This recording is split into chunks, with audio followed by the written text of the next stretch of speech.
एक साल बाद पश्चिम बंगाल में विधानसभा चुनाव है और चुनाव से पहले सुप्रीम कोर्ट ने पश्चिम बंगाल में शिक्षक भर्ती घोटाले को लेकर एक बड़ा फैसला दिया। इस बड़े फैसले से विपक्ष को ममता सरकार पर हमले का एक और मौका मिल गया है।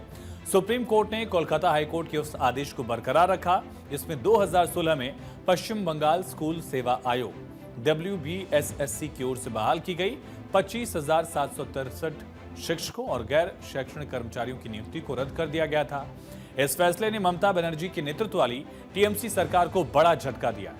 इसके बाद मुख्यमंत्री ने कोर्ट के फैसले का सम्मान करने की बात तो कही, लेकिन इसे मानने से इनकार कर दिया। हालांकि बीजेपी नेता अब फायर मोड में है, बीजेपी पलटवार कर रही है, घेर रही है और बीजेपी नेताओं का कहना है कि ममता का ये बयान संवैधानिक संस्थाओं का अपमान है। ये उनकी सरकार में व्याप्त भ्रष्टाचार को उजागर करता है, ये संबित पात्रा कह रहा है। जो अपॉइंटमेंट हुआ है ये चीटिंग और फ्रॉड के नतीजे से हुआ है, धोखेबाजी से की गई है। यह सुप्रीम कोर्ट ने कहा है, यह कोई भारतीय जनता पार्टी नहीं कह रही है। आप सोचिए अगर किसी और मुख्यमंत्री के लिए ऐसे शब्दों का उच्चारण डिस्ट्रिक्ट कोर्ट भी कर दी होती तो हाय हंगामा मच जाता। राहुल गांधी पजामा और टी शर्ट में ही आ जाते पार्लियामेंट। वो आए भी थे शायद कल परसों। वो पजामा टी शर्ट में आके बोलते डेमोक्रेसी खत्म हो गई, हत्या हो गई डेमोक्रेसी की, मुख्यमंत्री को गिरफ्तार करो, अरेस्ट करो, हिटलर है। कहां है भैया राहुल गांधी? कहां हो आप? कहां है ये इंडी वाले? आओ ना। ये डिस्ट्रिक्ट कोर्ट ने नहीं, सुप्रीम कोर्ट ने बताया है। और ऐसे रिक्रूटमेंट स्कैम्स के लिए याद करिए, हरियाणा में पूर्व में मुख्यमंत्री जेल गए हैं। जेल दीदी जेल जाएंगी, अलबत्त जाएंगी। हिंदुस्तान में कानून का शासन है। 25,000 से ज्यादा शिक्षकों की नियुक्तियों को अमान्य करार दिए जाने की सुप्रीम कोर्ट के फैसले के बाद राज्य विधानसभा में नेता प्रतिपक्ष और बीजेपी विधायक शुवेंदु अधिकारी ने मुख्यमंत्री ममता बनर्जी का इस्तीफा मांगा है। उनकी गिरफ्तारी की मांग की है। बंगाल बीजेपी अध्यक्ष और केंद्रीय शिक्षा राज्य मंत्री सुकांतो मजूमदार ने भी शिक्षक भर्ती में बड़े पैमाने पर भ्रष्टाचार के लिए मुख्यमंत्री ममता बनर्जी को ही जिम्मेदार ठहराया। देखिए, जिसका OMR ठीक है उसका पूरा राइट है। वो इंडिविजुअल, मैं सुझाव दे रहा हूं उसका एल्डर ब्रदर के नाते, मैं बंगाल की संतान हूं, पूरा सिंपैथी वो 18,000 जो जेन्युइन है उसके ऊपर है।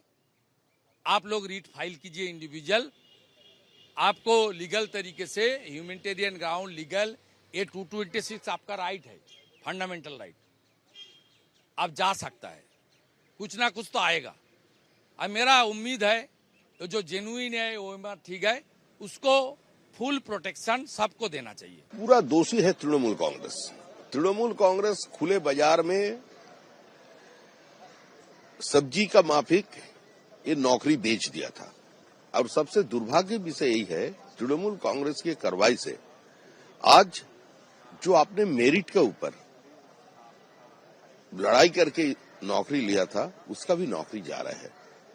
अगर कौन कसूरवार है कौन निर्दोष है, इतना लोगों का भीतर उसको डिफरेंशिएट कौन कर सकते हैं? पश्चिम बंगाल सरकार कर सकते हैं, तृणमूल सरकार कर सकते हैं, तृणमूल पार्टी कर सकते हैं, ये परिषद कर सकते हैं। लेकिन रुपया उन लोगों ने लिया तो वही तो जानते हैं किससे लिया और किससे नहीं लिया। तो वो लोग अपना चोर लोगों को बचाने के लिए, अपने सरकार को बचाने के लिए इतना सारे युवा युवती को पूरा कैरियर बर्बाद कर दिया। तो आखिर क्या है बंगाल शिक्षक भर्ती घोटाला, इसकी शुरुआत कैसे हुई, इसकी पूरी टाइमलाइन आपको बताते हैं।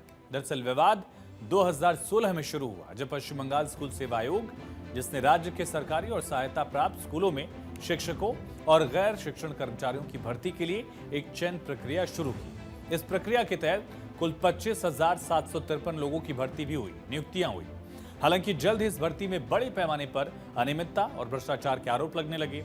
अभ्यर्थियों ने दावा किया कि योग्य उम्मीदवारों को दरकिनार कर दिया गया है और अयोग्य लोगों को नौकरी दे दी गई है। इसमें रिश्वतखोरी और राजनीतिक संरक्षण की भूमिका थी। इसके बाद मामला कलकत्ता हाईकोर्ट पहुंचा।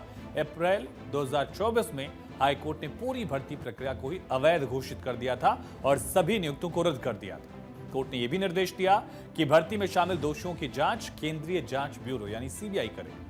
लेकिन पश्चिम बंगाल सरकार ने हाईकोर्ट के फैसले को सुप्रीम कोर्ट में चैलेंज कर दिया। लेकिन सुप्रीम कोर्ट ने भी हाईकोर्ट के फैसले को सही माना है और ममता सरकार की याचिका ही खारिज कर दी है। सुप्रीम कोर्ट के मुख्य न्यायाधीश संजीव खन्ना, जस्टिस संजय कुमार की बेंच ने कहा, भर्ती प्रक्रिया में व्यापक अनियमितताएं हुई हैं, जिस वजह से इसकी विश्वसनीयता और वैधता दोनों ही खत्म हो गई है। सुप्रीम कोर्ट ने माना कि चयन प्रक्रिया में धोखाधड़ी सुनियोजित थी और इसमें राज्य सरकार की ओर से कोई ठोस कदम नहीं उठाया गया। कोर्ट ने यह भी कहा कि जब गड़बड़ी का पता सरकार को पहले ही चल चुका था तो और पदों पर नियुक्तियां क्यों की गई। सुप्रीम कोर्ट ने अपने फैसले में स्पष्ट किया कि इस घोटाले से प्रभावित हजारों उम्मीदवारों के भविष्य को ध्यान में रखते हुए राज्य सरकार को 3 महीने के भीतर नई भर्ती प्रक्रिया शुरू करनी होगी। साथ ही सीबीआई को जांच जारी रखने का निर्देश दिया गया ताकि इस घोटाले के पीछे जो मुख्य दोषी हैं उनको सजा मिल सके। सुप्रीम कोर्ट के फैसले ने बीजेपी को भी एक बड़ा मुद्दा दे दिया है। बहरहाल इस फैसले का असर न सिर्फ कानूनी और प्रशासनिक स्तर पर पड़ा है, बल्कि पश्चिम बंगाल की राजनीति में भी बड़ा मुद्दा है। अगले साल विधानसभा चुनाव होने हैं पश्चिम बंगाल में और इससे पहले टीएमसी के लिए, सरकार के लिए लोकल ये एक बड़ी मुश्किल है। बीजेपी और कांग्रेस जैसे विपक्षी दल इसे भ्रष्टाचार के सबूत के तौर पर पेश कर रहे हैं, जबकि टीएमसी इसे केंद्र सरकार की साजिश बता रही है। हालांकि इस फैसले से 25,753 कर्मचारी जिनकी नियुक्तियां की गई थी उनके परिवार का भविष्य अधर में लटक गया है। शुभेंदु अधिकारी सिंपैथी जाहिर कर रहे थे, लेकिन इनमें से कई लोगों ने अपनी नौकरी के लिए कर्ज लिया था या सालों तक तैयारी की थी।